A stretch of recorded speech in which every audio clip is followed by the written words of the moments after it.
Olá, meu nome é Cláudia Saia, sou dermatologista aqui no Rio de Janeiro e hoje eu vou falar sobre termografia, que é um tema que é assim diferente, provavelmente a maioria de vocês não conhece esse tema, mas é uma coisa que me empolga muito porque eu gosto muito de inovação, de novidade e de coisas que podem ser úteis para o nosso dia a dia como médicos de um modo geral. Então a termografia não é um exame que é realizado apenas pelo dermatologista, mas é uma área de estudo bem ampla. Então ela vai desde biologia animal, por exemplo, como estudos de temperatura, de controle de temperatura corporal. Por exemplo, se usa a termografia para avaliar roupas de proteção para pessoas que vão trabalhar em regiões muito frias, por exemplo, para saber se aquela roupa está fazendo um bom isolamento térmico, e para avaliar também a fisiologia do corpo humano, no sentido de que quando as pessoas estão em lugares muito frios, pode haver uma alteração da sua fisiologia por causa da alteração de temperatura. Então existe assim uma gama enorme de aplicações para a termografia. Em veterinária, por exemplo, a gente observa que a termografia é utilizada em grandes animais, por exemplo, em zoológicos de vários lugares do mundo se avalia a fisiologia de vários animais. E às vezes alguns animais são muito difíceis de se examinar porque não é possível você transportar de um lugar para o outro, como por exemplo um hipopótamo. Então hoje em dia já tem termografia que avalia a boca do hipopótamo, avalia um elefante, por exemplo. Outro dia eu vi um documentário muito interessante mostrando uma especialista em acupuntura utilizando a termografia para fazer a acupuntura guiada num enorme de um elefante. Então, fora todas essas aplicações assim fantásticas em termos de fisiologia, ainda se usa a termografia em uma série de outras situações diferentes, até fora da área de ciências. Mas afinal, o que é uma termografia? Todos os mamíferos emitem infravermelho como forma de troca de calor com o ambiente. Então, se a gente está com frio, a tendência da gente é poupar o calor. Se a gente está com calor, a tendência é dissipar esse calor no ambiente. E essa troca de temperatura é feita através da emissão de raios infravermelhos. Então, quando está muito quente e a gente sua, por exemplo, a pele fica toda molhada de suor, então a superfície da pele fica resfriada com a umidade da sudorese. Por outro lado, se a gente tem uma temperatura mais fria, as extremidades das mãos, dos pés vão ficando geladas e a gente, claro, não vai suar num ambiente frio. Por isso, os exames de termografia são feitos com uma certa aclimatação. Então, quando a gente usa a termografia do ponto de vista médico, a gente precisa de um ambiente a 23 graus, com o soprinho do ar-condicionado ou praticamente sem vento, menos do que 0,2 metros por segundo, e a umidade do ar abaixo de 60%. Com isso, a gente tem o que a gente chama, depois de 15 minutos naquele ambiente, uma termalização. Então, com essa termalização, o nosso corpo não vai suar, quer dizer, não vai ficar úmido e resfriado na superfície. Ao mesmo tempo, 23 graus não é uma temperatura que a pessoa sinta tanto frio, se bem que nós aqui cariocas com 23 graus a gente já está usando casaco, né? Então, aqui no Rio eu faço a termalização em etapas, porque se a gente tiver um dia que esteja 30 e tantos graus e a pessoa entra direto numa sala a 23 graus, vai sentir muito frio. Então eu faço uma termalização em etapas, primeiro 25 graus na sala de espera, depois lá dentro 23 graus. Então, a partir dessa termalização, o que é que a gente vai emitir para o ambiente? A nossa pele vai emitir apenas infravermelho. Então, se a gente tocar a nossa pele, a gente sente que tem os lugares, a mão geralmente é pouco mais fria, né? Quando a gente toca, a gente sente que a nossa pele é morninha. Por quê? Porque o nosso organismo, como os organismos de todos os mamíferos, a gente tem a tendência de preservar o calor na região do tronco, tá? Controlando, sobretudo, a temperatura das mãos e dos pés a partir do quadril e a partir do ombro. Então, a gente tem um comando aqui central, no hipotálamo, que faz esse controle neurológico da temperatura das superfícies periféricas. Então, quando eu olho uma termografia, o que eu vejo? Uma palma da mão mais quente, à medida que vai caminhando para a ponta dos dedos, a gente tem um gradiente de temperatura que vai esfriando a partir da palma da mão até a pontinha do dedo. Esse gradiente ele é bem simétrico. Então, quando eu faço a termografia, o que eu vejo? Que nas mãos a gente tem uma simetria térmica entre uma mão e a outra. Então, a gente tem sempre as mesmas temperaturas em todos os pontinhos dos dedos, em ambos os lados. E assim com o nosso corpo todo. Então, um corpo, entre aspas, bem equilibrado, vai ter uma temperatura simétrica um lado com o outro. Daí dá para vocês imaginarem que a gente vai poder, então, a partir dessa emissão de infravermelho que a gente lança para o ambiente, captar esse infravermelho com o equipamento de termografia e essa irradiação infravermelha é transformada em temperatura. Então, na medicina, a gente utiliza o software para analisar as imagens e a gente usa, então, de um modo geral, o mais comum é usar a escala de cores, que é feito um arco-íris. Então, com essa escala de cores, dá para a gente já fazer uma avaliação qualitativa daquela imagem de temperatura. Então, toda a área do corpo que a gente faz uma imagem de termografia, a gente vai estar fazendo um mapa de temperatura.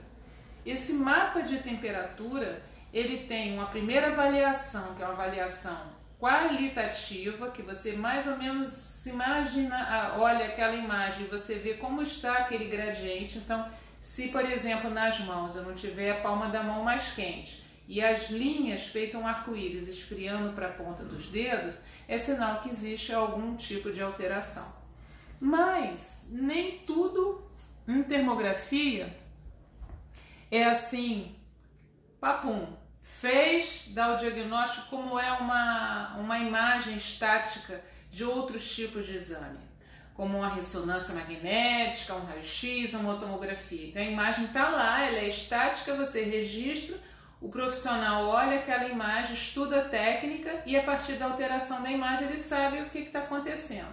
Na termografia existe toda uma arte e essa arte é você saber exatamente o que é que você está procurando.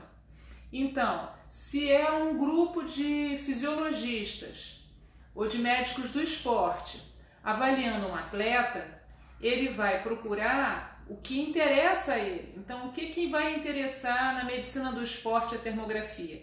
Vai interessar o metabolismo, vai interessar se está havendo um excesso de trabalho naquele músculo, vai avaliar a simetria, então simetria, por exemplo, numa passada de corrida, numa natação, depois que enxuga o corpo, então ver se a musculatura está trabalhando de maneira simétrica. Senão, um lado vai receber mais sangue, consequentemente vai emitir mais infravermelho para o ambiente e a máquina vai registrar que um lado está mais quente e o outro está mais frio. Tá? Na dermatologia, que é a minha área de interesse, eu tenho usado bastante para avaliar infecções. Então, se eu tenho uma simetria térmica, um lado está bem mais frio e o outro está 4 graus a mais, é diferente de quando eu analiso a mesma coisa, um processo infeccioso, que a diferença de temperatura, que a gente chama de ΔT, é só em torno de 2 graus. Então dá para avaliar a intensidade de uma infecção, a necessidade de usar um antibiótico, porque aí a gente vê se realmente o processo inflamatório está tão importante que a gente precisa usar um antibiótico, já não dá para usar só um tratamento tópico, uma pomadinha. e quantos dias aquilo vai ser necessário. Então, para mim, esse aqui é o mais interessante. Por quê? Porque você pode fazer um exame que é não invasivo, não preciso colher sangue, por exemplo, para saber a intensidade de um processo inflamatório. Então eu faço a termografia, vejo a diferença de temperatura entre um lado e o outro, prescrevo antibiótico no caso das infecções e depois eu acompanho com uma semana, eu vejo se aquela temperatura diminuiu ou se ela está simétrica. Se tiver simétrico um lado com o outro, eu já posso suspender o antibiótico.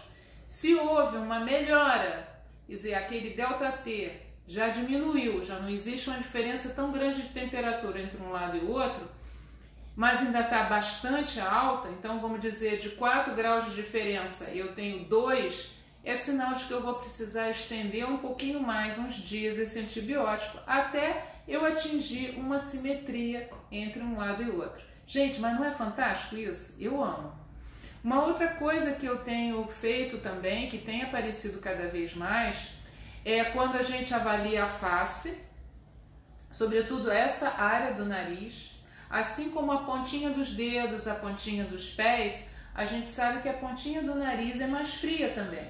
Então a gente tem uma área aqui que é mais fria, e o interessante é que a ponta nasal ela fica mais fria, assim como a ponta dos dedos, de acordo com o nosso estado emocional. Então quando a gente está muito ansioso, o que acontece? Você compara a temperatura aqui da testa ou do canto interno dos olhos com a ponta do nariz, a gente vai ter um ΔT muito maior do que quando a gente está tranquilo, relaxado, tá? Geralmente esse ΔT vai a mais de 8 quando a pessoa tem um certo grau de ansiedade.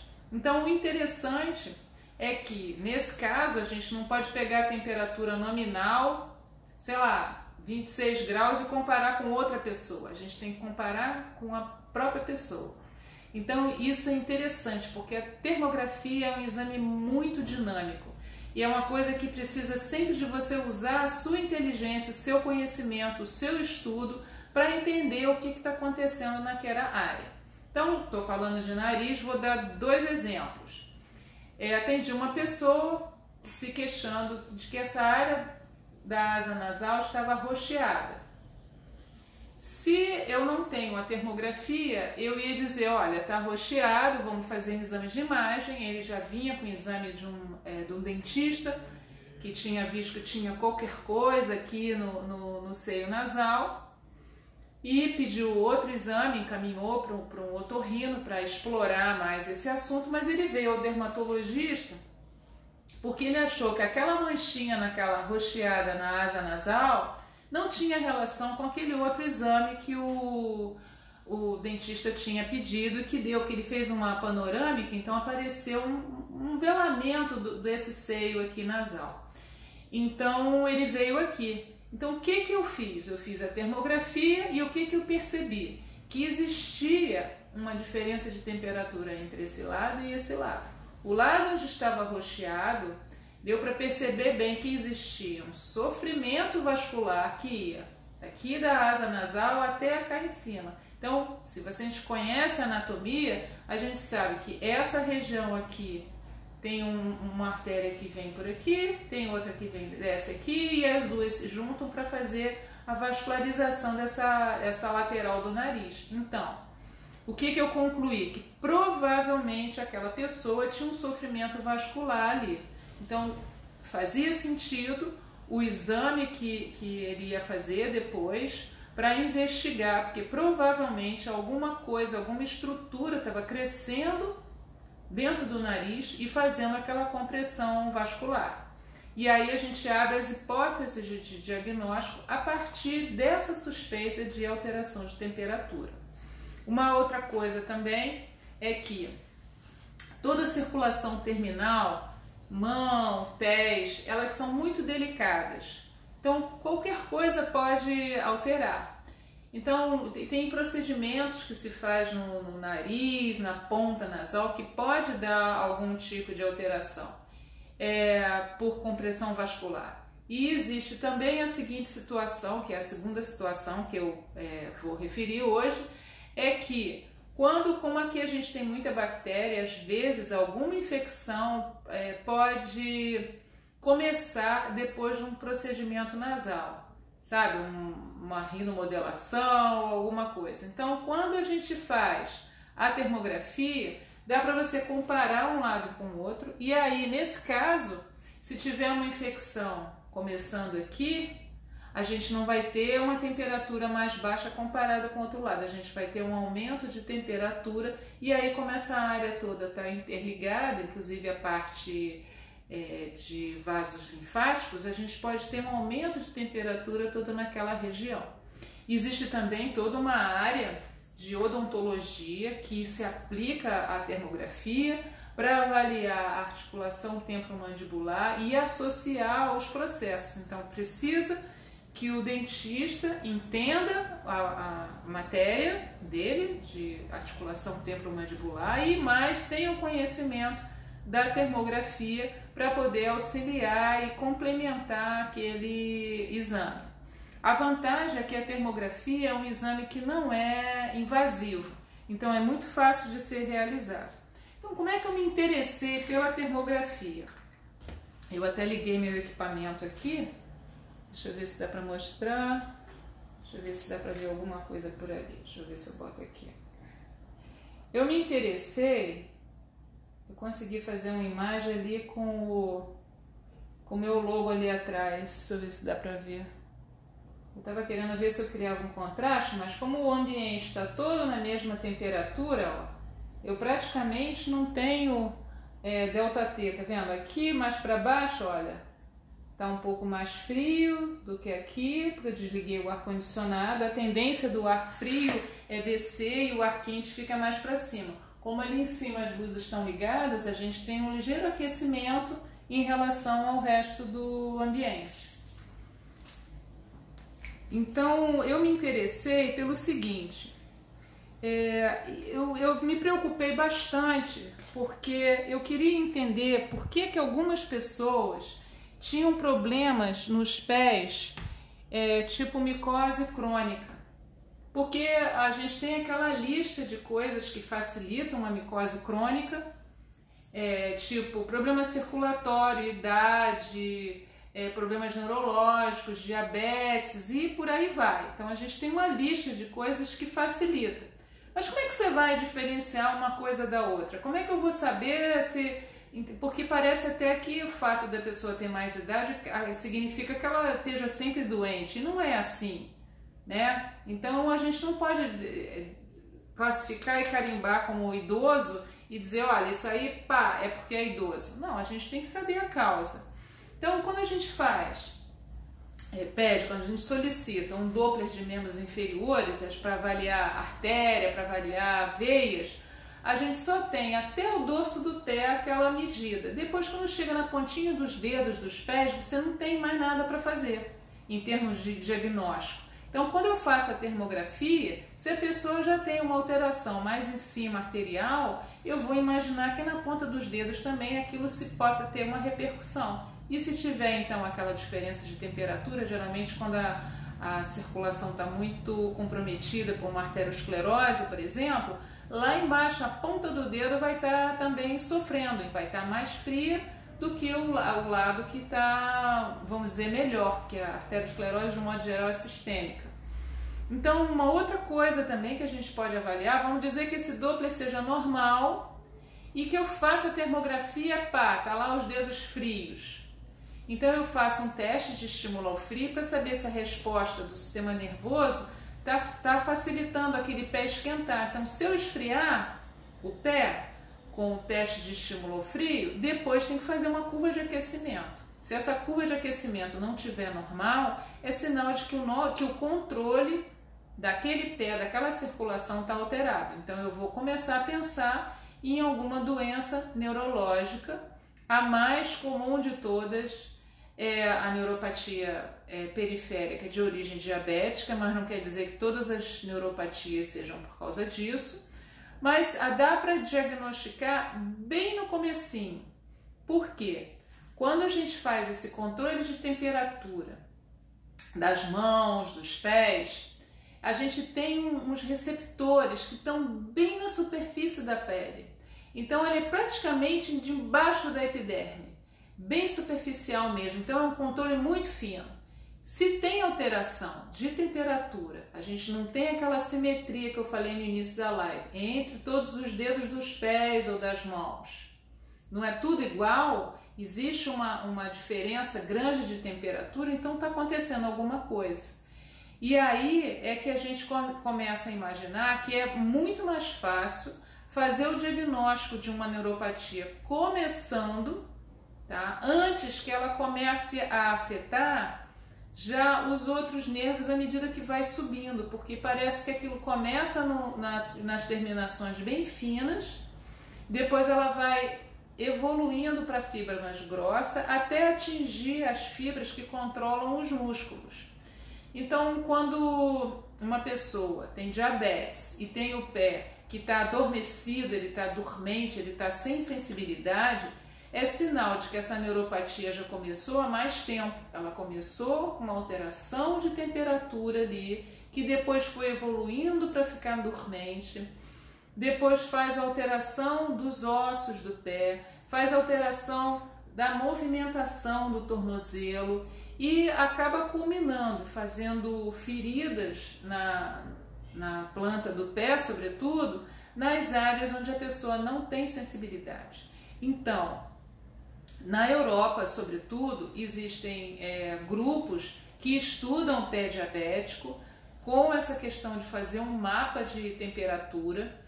Esse mapa de temperatura, como eu disse no início da nossa conversa aqui, ele é individual. Então, se eu faço um mapa de temperatura hoje e faço o teste de estímulo ao frio para saber se aquela resposta está funcionando bem e ela deu alterada, depois que eu faço algum tipo de tratamento, eu posso repetir esse exame para saber se melhorou essa resposta. E outra coisa, existe a possibilidade de você pegar um paciente diabético que eles chamam de grau zero, que não tem nenhuma ferida no pé, nem tem dormência, e acompanhar essa termografia ao longo do tempo. Se em algum momento essa termografia começar a alterar, quer dizer, a pessoa começa a perder esse controle de temperatura dos pés, pode ser que ela esteja evoluindo para uma neuropatia periférica. E uma coisa interessante é que muitas vezes a neuropatia começa 5 anos antes do diabetes tipo 2 aparecer. Então os neurologistas sabem disso, mas a gente ainda não tinha um exame que pudesse ser tão preciso com relação à temperatura. Os exames de neurologia, de um modo geral, vão testar sensibilidade tátil, sensibilidade de temperatura, então coloca um gelinho de um lado para o outro para saber se a pessoa está sentindo, mas o controle de temperatura, essa alteração do controle de temperatura, ela ainda é antes, quer dizer, antes da pessoa ter sintomas, já existe essa quebra da temperatura, principalmente dos pés, que é o lugar que começa. Então, baseado nisso, o que eu pensei? Eu vou fazer um teste, um projeto científico, para testar se a gente, utilizando um LED infravermelho com vermelho, se a gente tem a capacidade de estimular aquele nervo. Então eu selecionei um grupo de pessoas normais e como é que eu ia medir essa resposta? Eu medi com a termografia. Então eu fiz um grupo de pessoas, foi calculado pelo estatístico.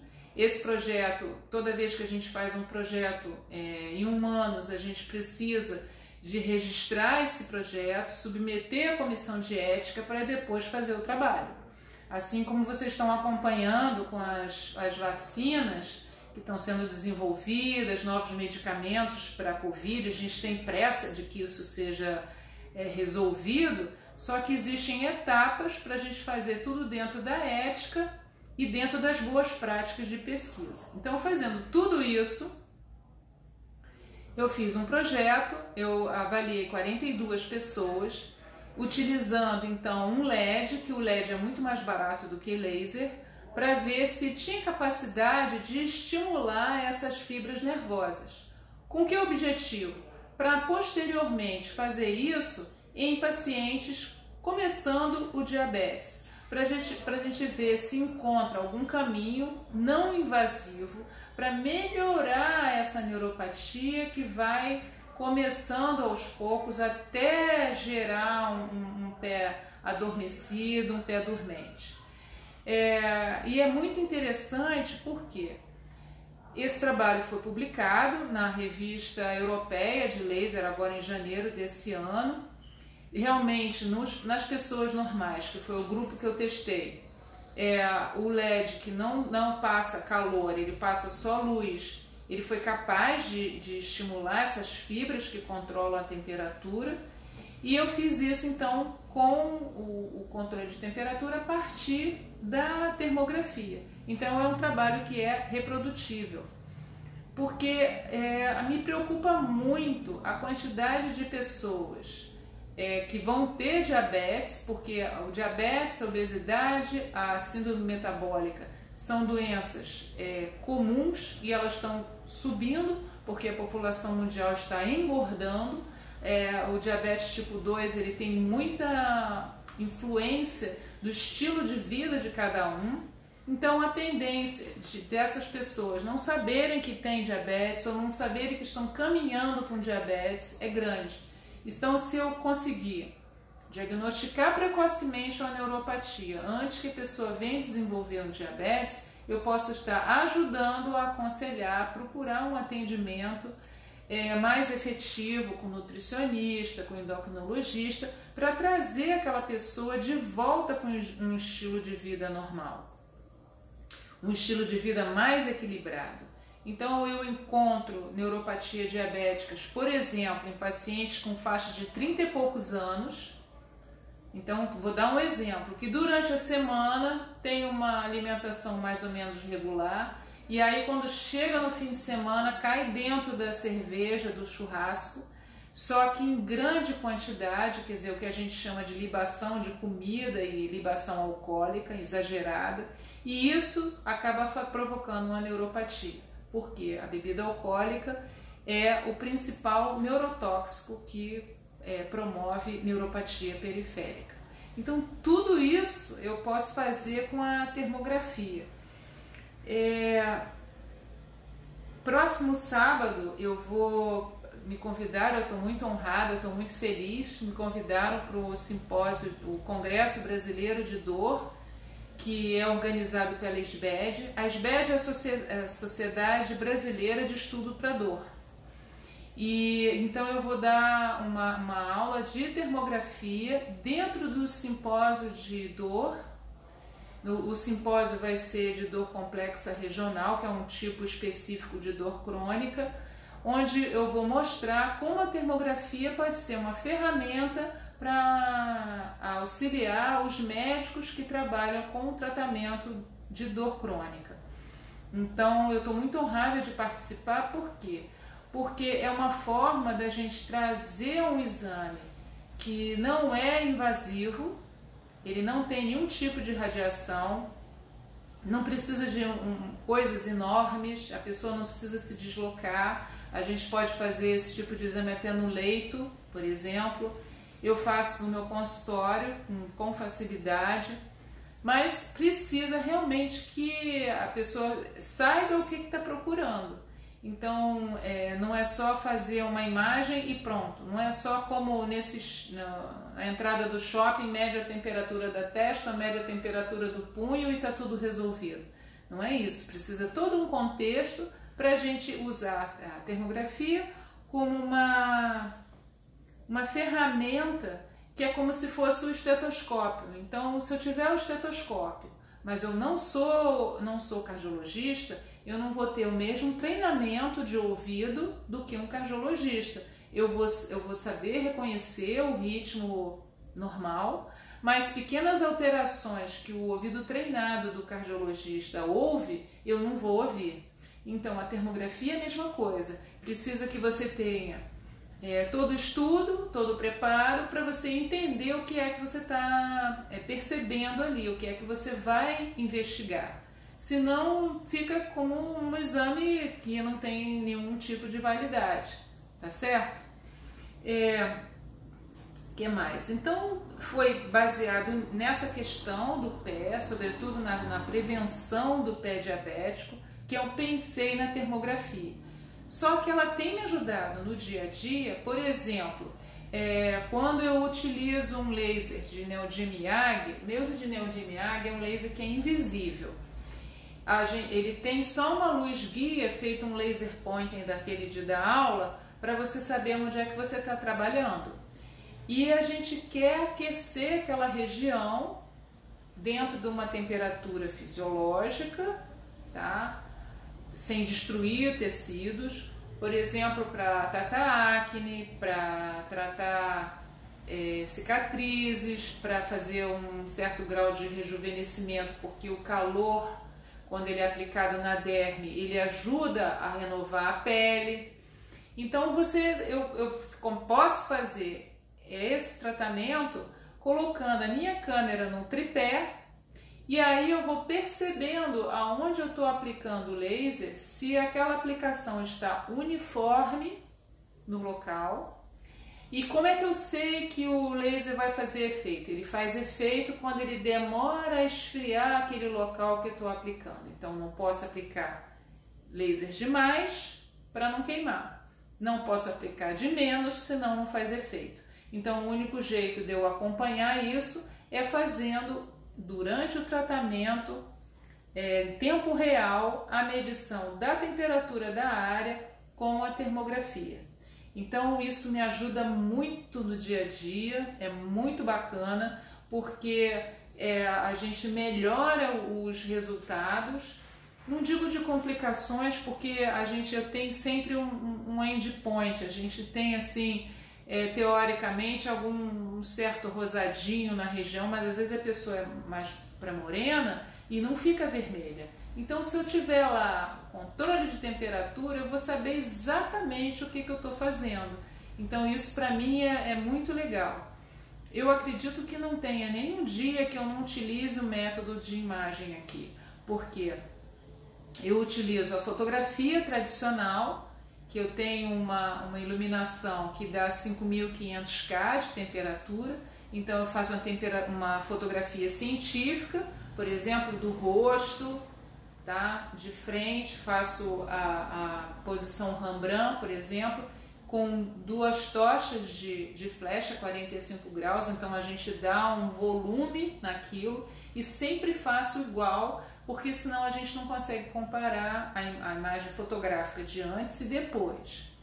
Depois, o que eu tenho mais aqui em termos de imagem? Eu tenho a dermatoscopia, que é um exame que a gente amplia bem as pequenas lesões de pele, tira uma foto também, porque aí dentro da dermatoscopia a gente consegue ampliar a lesão e avaliar para saber se é uma lesão, um névoa suspeito ou não. Que mais? E a termografia, que eu faço o mapa quando eu preciso de uma avaliação mais detalhada daquela região.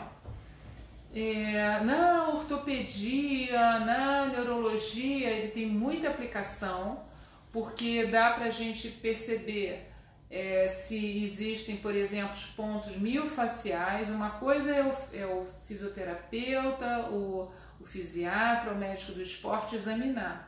Outra coisa é a gente fazer o mapa e imaginar aquele corpo todo, como que está funcionando, com seus trilhos anatômicos funcionando, se existe um equilíbrio entre um lado e outro. Dentro da neurologia, pessoas com, por exemplo, com lesão do sistema nervoso central, teve um AVC, por exemplo, quando a gente faz a termografia, como existe uma lesão neurológica, existe uma simetria do N-corpo todinho, todo um lado é diferente do outro. Tem outra coisa que eu gosto de fazer também, para avaliar doenças do colágeno. Tem doenças do colágeno que afetam crianças assim tipo adolescente, e muitas vezes clinicamente a criança tem um aspecto, um processo inflamatório numa região, por exemplo, como um tipo de esclerodermia que dá nessa região do rosto, e quando a gente faz a termografia a gente percebe que possivelmente outras articulações naquele hemicorpo também podem estar comprometidas. Então, e aí, depois do tratamento, né, o reumatologista muitas vezes não tem assim um parâmetro mais fino para perceber se houve uma melhora daquele processo inflamatório. Então, quando a gente faz esse acompanhamento da temperatura, você percebe se aquela região melhorou o processo inflamatório ou não. Então, se está sendo responsiva ao tratamento. Então, quer dizer, existe assim várias aplicações. Esse fim de semana agora eu vou falar mais da aplicação neurológica, né, da dor complexa regional, que é uma dor possivelmente que combina uma reação neurológica com essa parte de controle vascular. Mas aí tem outras aplicações também, tá? Eu acho que das minhas anotações aqui, eu acho que é isso que eu tinha para falar hoje. Quando vocês pesquisam termografia no Google, vocês vão ver que é utilizada para várias coisas. Hoje saiu uma foto de termografia no Globo, que era o último soldado que foi retirado do Afeganistão. Então aquela imagem que aparece a silhueta do soldado, aquilo é uma termografia, só que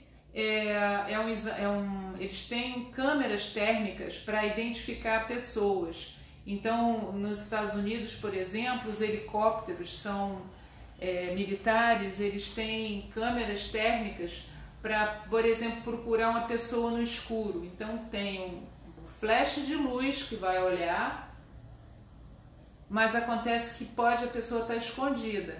E eles usaram isso para identificar, por exemplo, naquela época que houve aquele atentado em Boston, na corrida lá de Boston, e eles localizaram com esse tipo de helicóptero, com esse tipo de câmera. A termografia também pode ser utilizada, ela é utilizada na Califórnia, é utilizada aqui no Brasil, em Minas Gerais, tem empresa que faz isso, para avaliar se aquele terreno todo está bem hidratado. Então, como existe toda uma necessidade de se economizar água e de se determinar qual é a quantidade de água que vai a cada lugar, então existe grupo especializado em estudar o terreno. Então, e aí faz um mapa termográfico daquela área com drone, com câmera térmica. E aí o computador então vai avaliar quais são as áreas, o conteúdo hídrico de cada área e se aquela área precisa ser mais ou menos irrigada, porque nada pode ser uniforme. De um modo geral, existem diferenças nos planos dos terrenos, da umidade que vem ali natural, da distribuição de chuvas. E essa distribuição hídrica é muito importante nos lugares mais secos. E na Califórnia é utilizada justamente porque eles plantam em lugares que praticamente não chove. Então eles fazem essa distribuição de água. Quer dizer, existe todo estudos científicos em todas as áreas utilizando termografia. Eu acredito que a medicina esteja caminhando aos poucos. A maioria dos serviços que utilizam a termografia são serviços de pesquisa. Então, agora que a gente está começando a utilizar a termografia no dia a dia, eu fui a primeira dermatologista aqui no Brasil que fez essa especialização na USP e em São Paulo, porque eu sou muito curiosa e eu queria entender como é que a gente podia avaliar melhor os pés. Mas a tendência é se utilizar mais. Existem estados no Nordeste que se utiliza a termografia para o diagnóstico da hanseníase, que ainda é uma infecção crônica que pode também dar neuropatia periférica e que a gente precisa de exames mais ágeis porque nem sempre a gente tem condições de ter um bom neurologista para fazer um diagnóstico bem detalhado, porque o exame neurológico é um exame bem demorado. Então dá para a gente fazer um screening, uma avaliação assim inicial. No caso de hanseníase, eu tive oportunidade de avaliar algumas pessoas.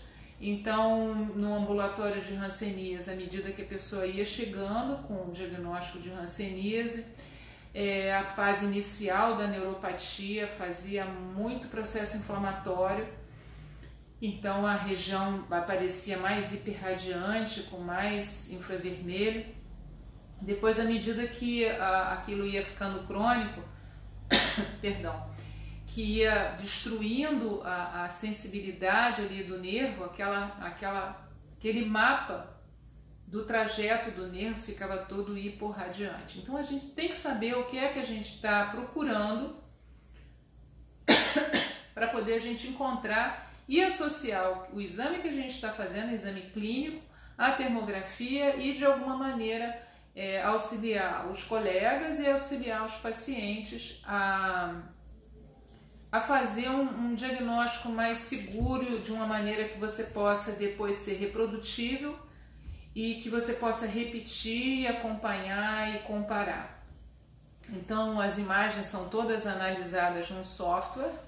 Esse software a gente pode marcar as temperaturas todas de cada região, comparar, fazer o delta T. Você pode explicar ao colega o que deu ali naquele exame, tá? E eu acho que a tendência é cada um ter a sua câmera termográfica.